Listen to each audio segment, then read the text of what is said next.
So Jackson Shelstad is awesome. This Oregon team is also pretty awesome. So they beat Ohio State 73-71 in Columbus. Solution, just play the game on a non-neutral site.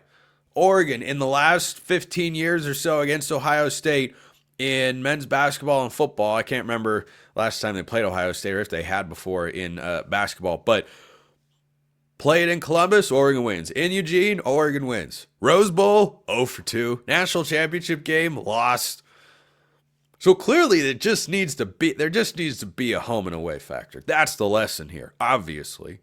So the other lesson is that Jackson Shelstad is becoming what we always knew he was going to be, but it's happening right here, right now, and Oregon badly needs it. So he had 24 points to lead the way for the Ducks. He was 8 of 11 from the floor. This is a guy who has struggled shooting to begin this season, was, I believe, at 22% from beyond the arc coming into the last couple of games. He is 9 for his last 11 shooting threes. 5 for 5 against Maryland, 4 of 6 against Ohio State. He hit big free throws down the stretch, put the pressure on the officials who made a call. I'm sure Ohio State fans were annoyed watching that. I get it. The call can go either way. The guy is not in legal guarding position. Offensive player got benefit of the doubt. He goes down. This was after Oregon almost blew it, by the way, which I'll get to in a sec. But hits a couple of clutch free throws. He was 4-4 at the line. Biddle had 21. Nobody else had a double-digit scoring effort. Barthélemy had 7. Barthélemy's coming back down to earth, which is perfect because Shelstad is heating up, and eventually Barthélemy will find his stroke again. But I have, throughout this season, described Keyshawn Barthélemy routinely as Oregon's most important offensive player. He has been. Because he was scoring well at a time where Shelstad couldn't shoot the ball, was just missing open three. Well, that dude looks dialed as can be right now. He's not going to go 9 for 11 from 3 for the rest of the season, but Shelstad is not a big guy. He's incredibly quick. He can create his own shot. He can get to the foul line. He logged 36 minutes in this game, and he and Biddle were phenomenal. Biddle, by the way, 4 of 8 from beyond the arc. This is something I've touched on a couple times with this team, but the importance of Nate Biddle and KJ Evans, who was 0 of 3 from distance this year, but needs to keep shooting, because the importance of those bigs being able to shoot threes unlocks the full potential of this Oregon basketball team at the offensive end.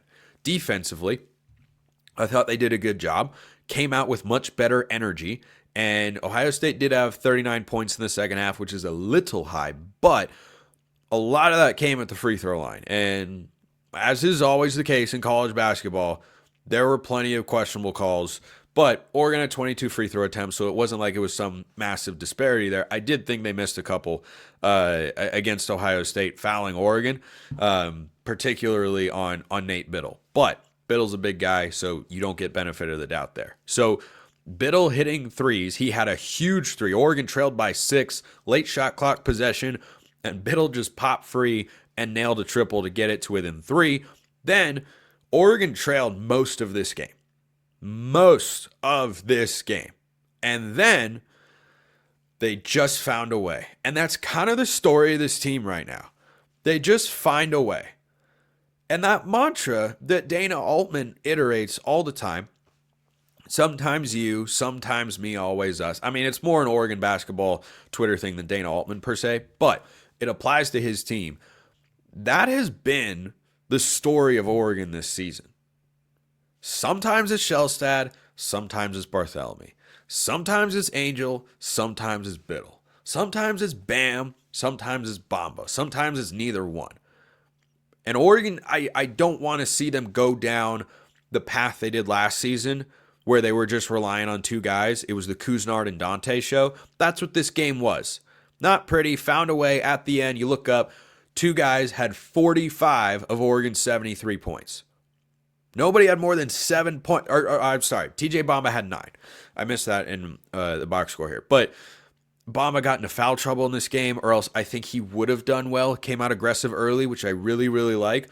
Oregon needs a guy who has a little bit of height, because Shelstad is small and Biddle is not, creating his own shot per se. Like, he gets shots from other guys, particularly Jackson Shelstad.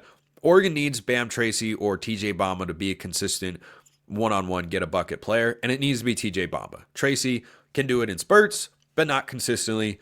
It needs to be Bamba. That's why I was excited about them bringing him in. But he got into foul trouble in this game, and so Shelstad just kind of had to take over. And Oregon struggled inside early in this game. They kept at it enough to where they found some success down low. But the best moment of the game was Oregon is down by 2, and they've got the ball. It had been this back and forth of Ohio State has a 10-point lead. Ohio State has a 4-point lead. Ohio State has an 8-point lead. Ohio State has a 4-point lead. Ohio State leads by 5. Ohio State leads by 9. It was just Oregon couldn't make the run, but then they made the run. They put up 46 points in the second half, which is incredibly impressive, particularly on the road. I'll touch on that more in just a sec. But Shelstad, then in the biggest moment of the game, snatches a kid's ankles. I mean, you need to go watch this highlight if you didn't already, because holy smokes, he just dropped a kid. He created so much separation. It was like a shooting drill. Buries the 3, gives Oregon the lead.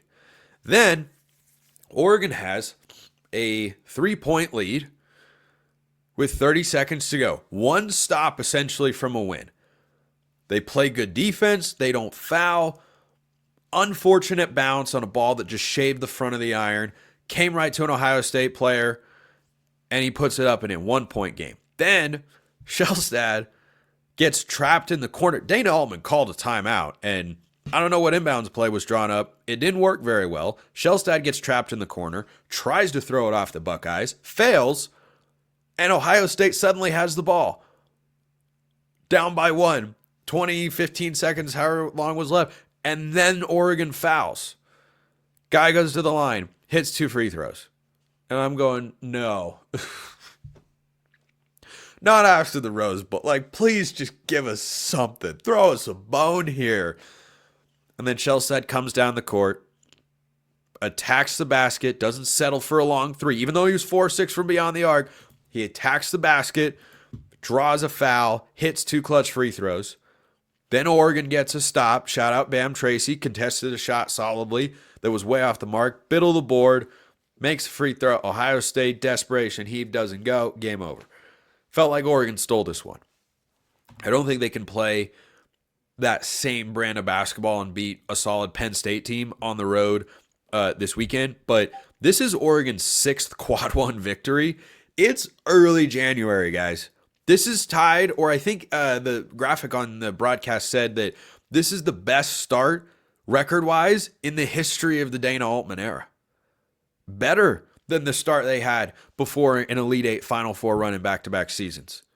They're 14-2, 3-2 in conference play. One of those losses is a desperation heave by UCLA at the buzzer, but just finding a way to win these games is solidifying Oregon's resume right now, which is in a really good spot. You can't lose every other game, obviously, but Oregon is playing well enough to win.